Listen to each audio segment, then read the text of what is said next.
The importance and the significance of the codes is not the fact that you find patterns and codes that tell and prognosticate certain things in a certain grid at random. Rather, it is the preponderance, the amount of codes that makes the difference between the Torah and Moby Dick. Yes, the professor found a code for Indira Gandhi or for other prime ministers who were to be shot. The difference is that in the Torah code, you can always find a code for a particular individual or a particular event. Remarkably, when the Torah codes were discovered, they were not discovered by people who were looking for prophecy or to have validation of previous events that took place. Rabbi Weissmandl, in his discoveries of a Torah code, discovered that there lies a system of secret messages within equal letter increments, and that these messages co-align with the interpretations of the great commentators. He then found incredible and accurate codes that defied the imagination. For example, he looked at the beginning of the Torah, and Rashi, the great commentator, explains that the Torah really should begin when God begins to talk to the Jewish people about their commandments.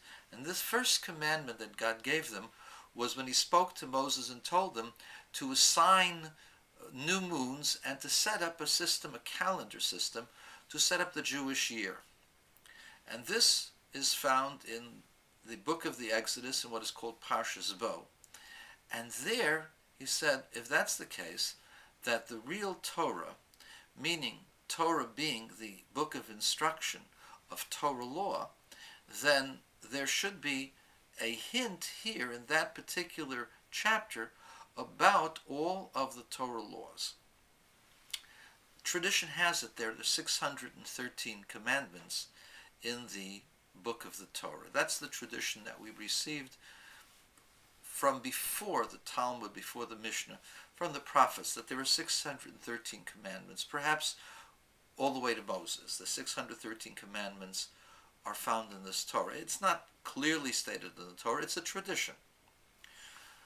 So if you're to look at the beginning of God's communication of the mitzvahs, of the commandments to the Jewish people, which is the first commandment, set up a court to establish the new moon and to cite the new moon and to sanctify it and set up a Jewish calendar.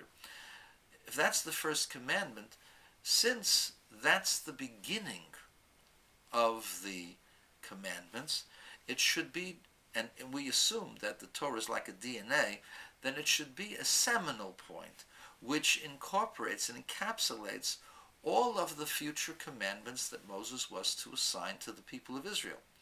And so therefore you should have some hint for all of the commandments. And so he looked for it.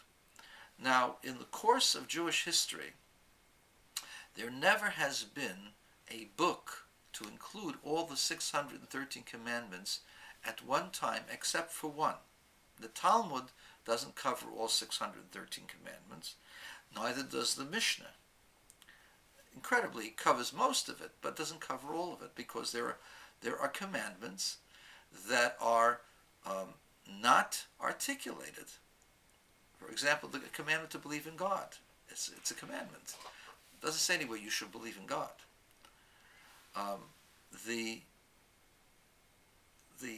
commandments, as they've come down to us, are only found in one book with commentary, with details.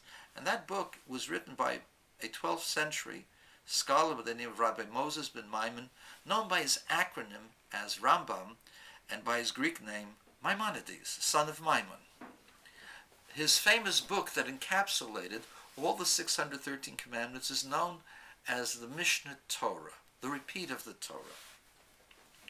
So Weissmantel set out to discover if Rambam's book, Maimonides' book with all 613 commandments, is there. And he found 4 letters that come together at the beginning of 4 words that introduce the commandment of the new moon setting. These 4 letters spell out the acrostic Rambam. And he went further and he discovered an equal interval code for the word Mishnah and an equal interval code for the word Torah, which is Mishnah Torah, which encapsulates all the commandments. But what's even more incredible is that from the Mem of Mishnah to the Tav of Torah are exactly 613 letters, which means 613 commandments. This may seem arbitrary to you, but nobody knew about this, and certainly the people who wrote the Torah, whenever the Bible critics claimed they were written, certainly did not know that they would be Moses Maimonides, and he would write a book, Mishnah Torah, and encapsulate 613 commandments. And so, the fact that this exists, and many thousands of such examples exist, is what has convinced the rest of us that indeed there is a Torah code, and that this code is equally at peace, not just with Torah matters, not just with matters that help explain the various components of the Torah, but will also deal with the reality of the world at large. Because you see, according to the Zohar, Istakel boraita v'ra'alma, God looked into the Torah and created the world. In other words, the Torah is the blueprint of the world.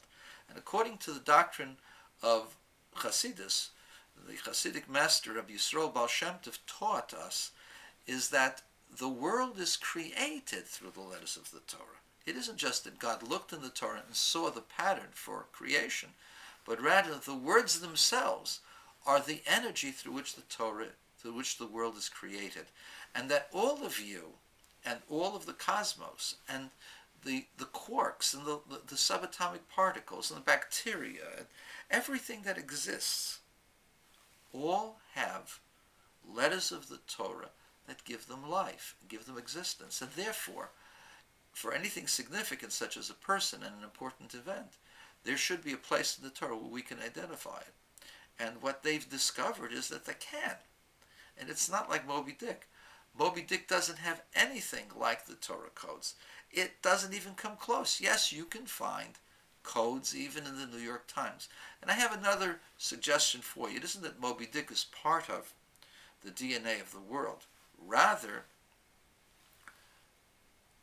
letters, speech is the essence of what a man is. The creation of man was accomplished through the ability of man to speak. That is the most important difference between man and the animal kingdom. Speech is divine, and therefore all speech has divinity in it, and therefore it is not inappropriate, it is not impossible that all matters of speech will have within them the grains of prophetic statements. That's because all speech comes from God's investment in the human being. However, the difference is that the Torah is God's speech, and all of the Torah is not extraneous, but all of it has relevance to every phase of the world. That's the difference. The difference is the preponderance. The difference is that all aspects of the world, not just the world, but Torah world, all aspects of the commentaries, everything has a place in these Torah codes, these equal letter sequences, which show us interpretations, show us future events, explain to us the reason for things, and also show us that the Torah is the blueprint, the DNA, the creative force of all of us. Even Brian.